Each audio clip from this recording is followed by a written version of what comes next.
네, 안녕하세요. 반갑습니다. 영월군청 환경위생과 생활환경 팀장으로 일하고 있는 김도연입니다. 오늘은 쉬운 주제인 것 같지만 평소에는 깊게 생각해 보지 못했던 쓰레기 발생과 처리 과정에 대해서 한번 살펴보는 시간을 갖도록 하겠습니다. 여기 앞장에 나온 산처럼 쌓인 폐기물은 언제나 고장난 문명의 첫 번째 신호다. 프랑스 소설가 로맹가리라는 사람이 한 말입니다. 다른 나라 사람이 한 말이지만 우리 군 생활 쓰레기 처리 현장을 보면 좀 그럴듯하다는 생각이 들곤 합니다. 여기 보이는 사진은 영월군 매립장 사진, 그리고 소각시설 투입을 위한 저장 공간에서 찍은 사진입니다. 쓰레기가 넘쳐 길까지 나오고 있는 모습입니다. 다음 장입니다. 쓰레기는 발생, 배출, 그리고 수집, 운반, 처리 이러한 과정을 거치는데 폐기물은 가정에서 발생하는 생활 폐기물과 공장에서 발생하는 사업장 폐기물로 나누어진다 정도만 알면 될 것 같습니다. 오늘은 생활 폐기물에 대해서만 말씀을 드리도록 하겠습니다. 네, 다음 페이지입니다. 다음은 배출 과정에 대해서 살펴보도록 하겠습니다. 배출에 대해서 살펴보려면 먼저 쓰레기 종량제의 의미에 대해서 말씀을 드려야 할 것 같습니다. 쓰레기 종량제의 의미는 아시는 분이 있을지 모르겠는데 쉽게 말씀을 드리면은 많이 버린 사람이 돈을 많이 부담해야 된다. 그러니까 오염자 부담 원칙에 따라서 버린 만큼 처리비를 부담해야 된다는 의미입니다. 두 번째로 우리 군에서 사용하고 있는 쓰레기 봉투 종류에 대해서 말씀드리겠습니다. 크게 세 가지 범주의 쓰레기 봉투를 사용을 하고 있는데 먼저 소각 쓰레기, 그러니까 탈 수 있는 쓰레기는 노란색 봉투를 사용을 하고 있고, 타지 않는 쓰레기, 즉 매립 쓰레기는 흰색, 다음으로 공공기관에서 쓰는 공공용 봉투, 이렇게 세 종류를 쓰레기 봉투가 이용되고 있습니다. 여러분도 쓰레기 봉투 가격이 얼마인지 좀 아시는 분이 있는지 모르겠는데요. 우리 군 10리터 쓰레기 봉투는 180원에 판매를 하고 있습니다. 쓰레기 봉투 값은 단순하게 이제 봉투를 제작하는 가격을 의미하는 것이 아니라 쓰레기를 사실 수집하고 운반하고 처리하는 비용 모두가 포함되어 있어야만 합니다. 근데 영월군이 10리터에 180원 하는 쓰레기 봉투 가격은 실제 쓰레기를 처리하는 비용의 10% 미만에 불과합니다. 그래서 원래 쓰레기 종량제 오염자 부담 원칙 취지에 따라서 봉투 가격을 올려야 되나, 가격을 오를 때는 이제 무단 투기라든가 그런 이제 부작용이 좀 우려될 수 있습니다. 이 쓰레기 종량제는 사실 분리배출과 재활용 산업의 시작이 됐습니다. 내가 버린 양만큼 비용을 부담을 해야 되니까 개인 입장에서는 당연히 쓰레기 배출량을 줄이려고 노력을 하고 재활용을 늘리려는 그런 노력이 당연히 이제 기울을 수밖에 없는 제도가 쓰레기 종량제입니다. 따라서 쓰레기 종량제는 이 매립량은 줄이고 재활용률이 급격하게 증가시키는 그런 성과를 쓰레기 종량제에서 우리가 보게 됐습니다. 다음은 쓰레기 배출 방법에 대해서 간단하게 말씀을 드리겠습니다. 아시겠지만은 쓰레기는 소각 쓰레기 같은 경우는 이제 탈 수 있는 휴지, 기저귀 등 그런 쓰레기는 소각용 노란색 봉투에 담아서 배출합니다. 그리고 유리 조각이나 도자기 등 타지 않는 쓰레기는 흰색 매립용 봉투에 넣어서 배출하게 됩니다. 다음은 음식물 쓰레기는 영월읍도 지역마다 배출하는 방법이 조금씩 다른데, 기본 원칙은 일단 수분을 최대한 제거하고 일회용 봉지라든가 이쑤시개 같은 이물질을 제거한 다음에 배출하는 게 음식물 쓰레기 배출의 기본 원칙입니다. 영월읍 시가지 지역 같은 경우에는 음식물 쓰레기 전용 용기에 넣어서 배출하도록 되어 있습니다. 이때 수수료 납부 칩을 부착을 해가지고 그 수수료를 납부했다는 확인을 칩을 통해서 확인하고 그 배출하도록 되어 있고, 그 외 그 면 단위 지역에서는 종량제 봉투, 음식물 종량제 봉투나 매립용 봉투에 넣어서 그 배출하도록 되어 있습니다. 그 다음은 그 재활용 가능한 쓰레기들, 그러니까 종이나 캔 같은 것들, 그리고 병 같은 것들은 속이 보이는 투명한 봉투에 넣어서 그 종류별로 분리해서 배출하도록 그렇게 되어 있습니다.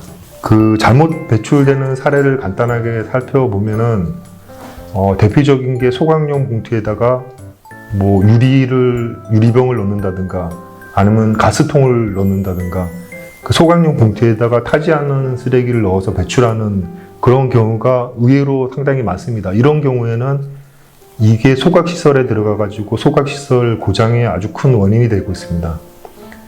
또 매립용 봉투에 가연성 쓰레기를 넣어서 배출하는 경우도 있고, 이런 경우에는 당연히 매립장 사용 가능 기간을 단축하는 그런 나쁜 영향을 끼치게 됩니다.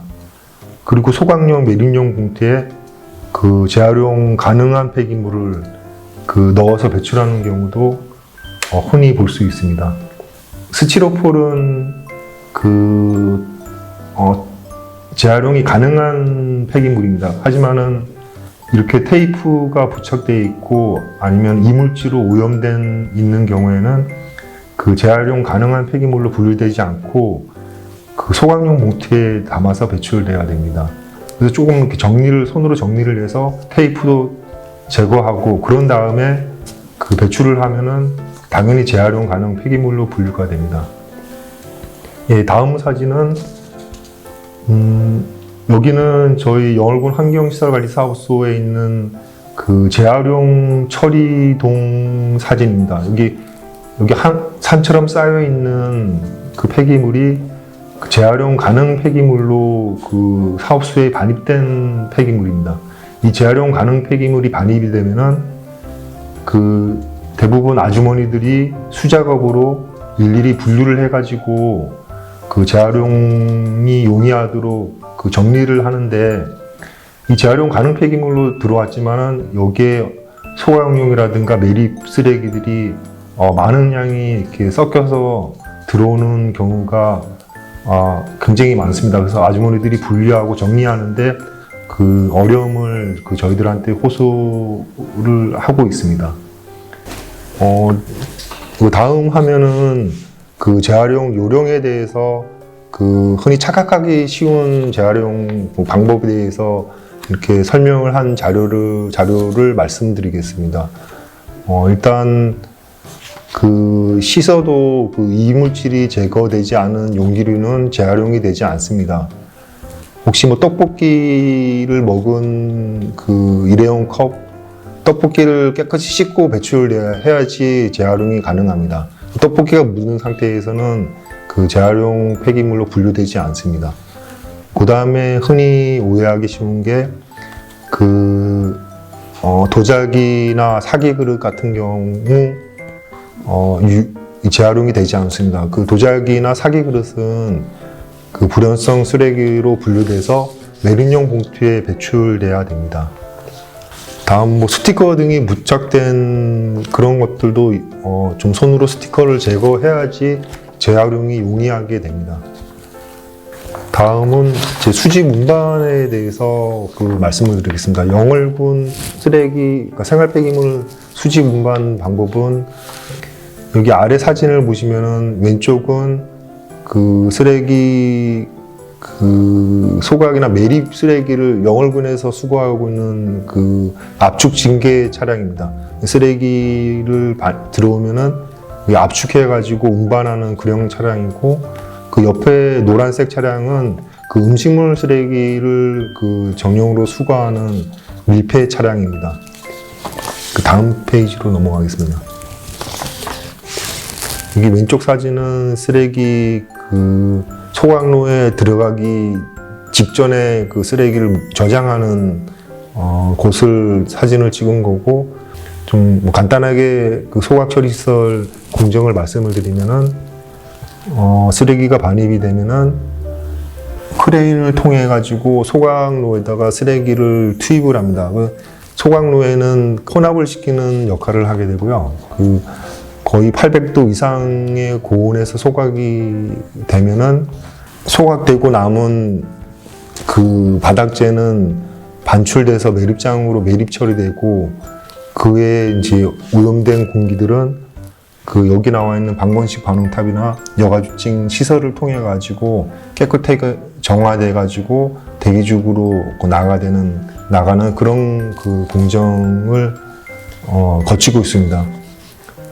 그 음식물 쓰레기 그 재활용 그러니까 처리 방식으로는 이제 크게 세 가지를 둘 수가 있는데 퇴비화하거나 사료화하거나 아니면은 바이오 가스화하는 그런 그 방식으로 이제 그냥 버리는 게 아니라 재활용되고 있습니다. 예를 들어 퇴비화는 음식물을 그 적정하게 섞여서 식물이 흡수할 수 있는 성분으로 만드는 거고, 바이오 가스화는 음식물 쓰레기를 현미성 분해해서 그 메탄가스로 전환시켜서 활용하는 그런 방식입니다. 그러니까 음식물 쓰레기도 그냥 버려지는 게 아니라 최대한 자원화해가지고 처리되고 있다는. 그래서 그런데 사실 또 비용이 많이 들기 때문에 일단은 발생을 최소화하는 게 우선 필요한 것 같습니다.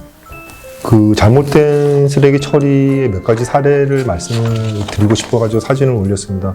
여기 보시면 그 건축 공사 현장인데 연기가 자욱한 게 쓰레기를 그 무단으로 불법적으로 소각을 하고 있는 사진이고, 오른쪽 사진은 드럼통에 쓰레기를 태우는 흔적들이 남아있죠. 그 쓰레기를 불법 소각하면은 그 대기 중에 굉장히 나쁜 영향을 끼칩니다. 이게 특히 뭐 환경적으로 건강에 굉장히 안 좋은 물질들을 소각을 하면 나오기 때문에 그런 연기들이 인근 주민들한테 나쁜 영향을 끼친다는 것을 좀 인지를 해가지고 불법 소각은 최대한 하지 말았으면 좋겠습니다. 그 마지막으로 제가 스웨덴 환경운동가 툰베리가 소녀가 한 말을 좀 적어봤는데요. 우리에게 필요한 것은 희망이 아니라 더 많은 행동이다.